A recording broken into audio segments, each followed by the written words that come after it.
suis honoré et ému de me trouver dans cette situation particulière de candidat à la présidence de la République devant vous. Vous devinez peut-être pourquoi. Mais je voulais tout d'abord le souligner. Je connais la contribution de la franc-maçonnerie à la naissance et à la survie de la République française. Je devine, par connaissance de l'histoire, ce que devra nécessairement être sa participation dans un futur très proche à la défense de cette République au moment où elle entre, comme le reste du monde, dans la saison des tempêtes.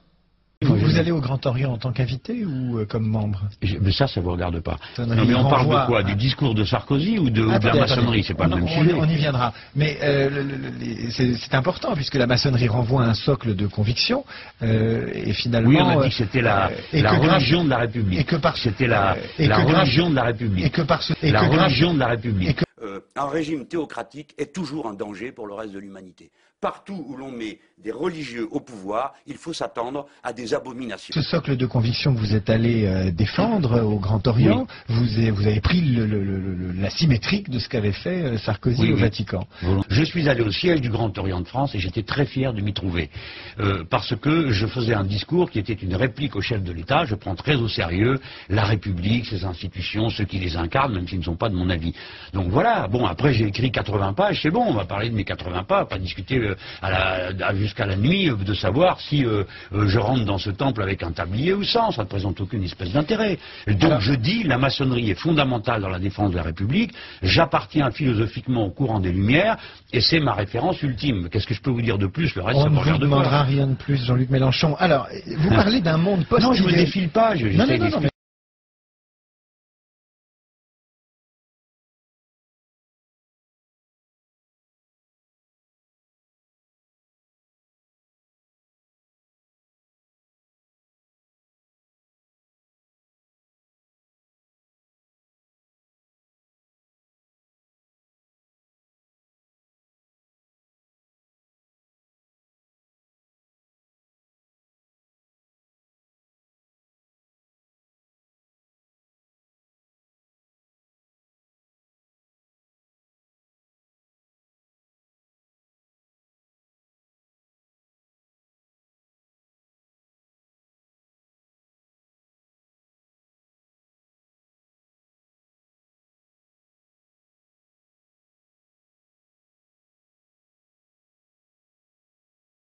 Eh bien, la maçonnerie est pour certains une philosophie, c'est une religion, une sorte de religion familiale. Oui. Je peux dire, puisqu'il n'est plus là, que mon père l'était, et puisqu'il n'est plus là, mon grand-père l'était également. Et que va-t-on déduire de tout ça? C'est une religion, une sorte de religion familiale. C'est une religion, une sorte de religion familiale. Partout où l'on met des religieux au pouvoir, il faut s'attendre à des abominations. Maastricht, c'est le contrepoids politique à la libre circulation des capitaux et des marchandises. Si le oui donc l'emporte, eh bien là aussi nous irons dans un monde nouveau, il ne faut pas se le cacher. Et moi je vous dis comme socialiste, qui ne suis pas totalement satisfait du texte du traité de Maastricht, que tout commence, tout reste à faire, mais avec des bases solides. Voilà, Mélenchon aujourd'hui dit des choses assez justes, assez intéressantes, joue une colère anti-élite assez bien jouée, mais je rappellerai quand même que ce type, né au Maroc, je ne sais pas trop ce que ça veut dire, il faudrait creuser, ancien lambertiste, c'est-à-dire les trotskistes, les pires de l'entrisme, hein, c'est-à-dire anti-frontières, anti-national, anti-petit peuple, anti-communiste viscéral, enfin je veux dire, les durs de durs qui sont montés avec Jospin, hein, qu'on appelait les sabras, là, lambertistes, francs-maçons, qui a été, je crois, pratiquement 30 ans au Parti Socialiste avant, soi-disant, de le quitter en colère. Ça fait, moi, je l'aurais quitté au bout d'un an, hein, voyant ce qu'il y a à l'intérieur. Lui, il a mis 30 ans. Franc-maçon, on l'a dit, sénateur socialiste, ce qui est vraiment l'oxymore parfait, sénateur socialiste. C'est là qu'on voit que Mélenchon est un menteur intégral et un acteur, parce que de croire encore qu'il faut faire gagner la gauche contre la droite est la preuve qu'il participe à un théâtre et à un mensonge. Or, quel est le rôle de Mélenchon? Exactement d'ailleurs comme Cohn-Bendit. C'est qu'en fait, il est sorti du PS pour ramener les dégoûtés du PS au vote de gauche, pour faire battre la droite au deuxième tour des présidentielles. Deuxième tour, exactement comme Cohn-Bendit ramènera les écologistes au vote PS au deuxième tour, ils sont mandatés pour ça, c'est-à-dire qu'ils sont sortis de la gauche pour ramener les déçus de la gauche à la gauche, comme des bergers avec des moutons, pour les ramener dans le troupeau au moment opportun. C'est-à-dire que les hommes qui ont encore un petit discours de gauche, c'est les pires, parce qu'en fait, ils rabattent. Ils rabattent pour le PS mondialiste oligarchique au deuxième tour. Et ça, c'est le rôle objectif de Mélenchon, à gauche, et le rôle objectif de Cohn-Bendit, on va dire, du côté des écolos. Mélenchon étant très bon, très efficace, c'est sans doute un des plus dangereux. Parce que finalement, ces hommes politiques-là sont bien plus dangereux que ceux qui sont immédiatement identifiés comme comment il s'appelle, Rocard, qui va tapiner au MEDEF pour dire en gros, vous avez vu ce qu'il a dit au MEDEF?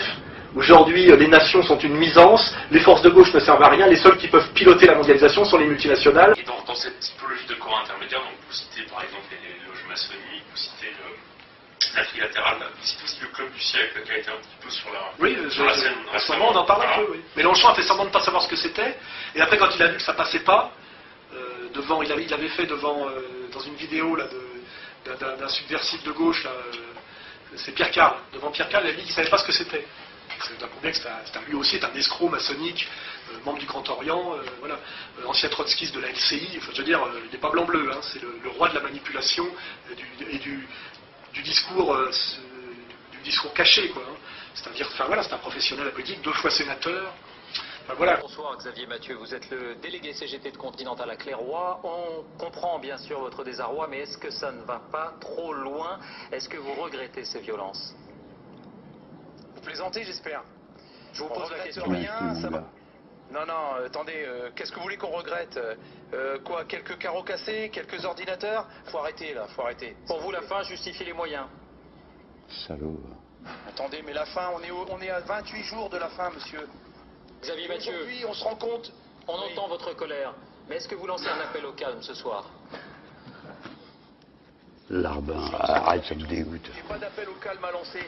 Si l'on était venu voir Jean-Luc Mélenchon, c'est parce qu'il était l'un des rares hommes politiques qui osait parler ainsi des responsables de l'information, et on cherchait à obtenir son soutien. C'est toujours les mêmes mécanismes. Vous regrettez, hein, comme ce que vous avez vu avec Pujadas. Hein, vous regrettez la violence. Hein, vous regrettez d'avoir dit ça à notre collègue. Hein. Humiliez-vous, prosternez-vous, baissez la tête, baissez les yeux. C'est ce que nous ont toujours dit les puissants. Et eux, ce sont leurs laquais. Et comme disait Voltaire, le laquais, en imitant les vices de ses maîtres, il a l'impression de s'approprier leur puissance. Et eux, c'est ça, c'est seulement ça qu'ils savent faire. Merci, Hélène. Nous, par exemple, qu'est-ce qu'on pourrait faire pour dénoncer, je ne sais pas, ce Pujadas qui fait, enfin, qu'est-ce qu'on pourrait faire, quoi, ce que font tous les autres, des tracts, des interventions, vos propres films. Vous avez dit salaud en le voyant faire ça, ça donne quand même envie d'aller plus loin, non? Allez-y. Mais oui, vous n'avez pas une idée de ce qu'on pourrait mais faire? nous, on fait ce qu'on peut. Hein, nous, les potes, ils ont inventé les crieurs dans le métro. Personne n'avait eu l'idée de faire ça depuis 1936, d'aller crier dans la rue. Bon. Là, on était un peu déçus, parce que nous avions prévu autre chose, nous, que d'aller crier ou vociférer dans la rue, dans le métro. Tu connais pas le dîner du siècle? Le dîner du siècle, c'est la réunion des 500 personnes qui dirigent ce pays, mais il y a des parlementaires de gauche et de droite, enfin de gauche, socialistes et de droite. Si, le dîner du siècle, c'est un endroit où tous les derniers mercredis du mois... C'est ça le piège, vous vous foutez de moi là? Non, mais véridique. Mais Michel, dis quelque chose. Le dîner du siècle, c'est tous les... Non, mais c'est vérifiable sur Internet ou sur la doc, c'est tous les derniers mercredis du mois, à l'Automobile Club de France, place de la Concorde, se retrouvent les Arlette Chabot, les Patrick Poivre d'Arvor, les David Pujadas, des ministres, des hommes d'affaires, des Alain Minck, des gens comme ça. On a l'adresse. L'adresse, c'est Automobile Club de France. C'est demain soir. On va pouvoir les ramasser tous d'un coup. Demain soir à 20h30, ils y sont. Nous, on va aller les filmer demain soir. Donc demain soir à 20h30. À l'arrivée à la gare du Nord, Jean-Luc Mélenchon croise un syndicaliste qui le chauffe un peu. Attention, Mélenchonite en approche.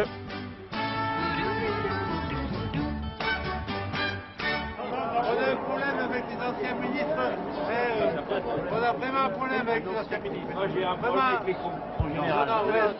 On est quand même à 2 doigts du casse-top pauvre con quand même. Hein. C'était la Mélenchonite du jour.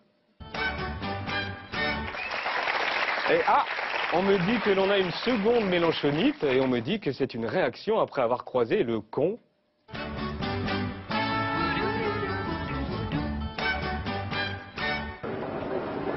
Pour faire un peu de repérage, les gars, je me tape pas le sud gauchiste de la Terre, t'es dans le coin.